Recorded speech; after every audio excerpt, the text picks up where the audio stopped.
tusongereyo.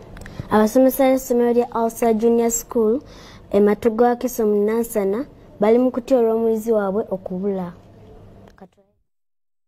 Omuyizi abuze mu ngeri eyewuunyisa yenna Kawooya Frida ng'abadde muyizi mu kibiina eky'omusanvu ku ssomero lya Alsud Junior School Matuga.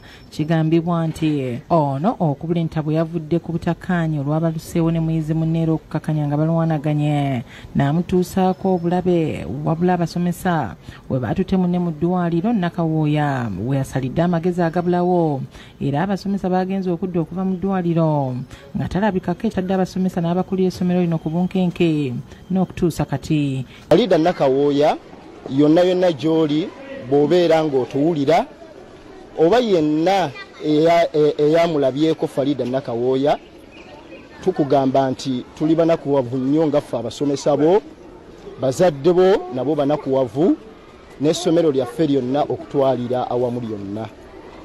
Tetulina buzibu bwonna.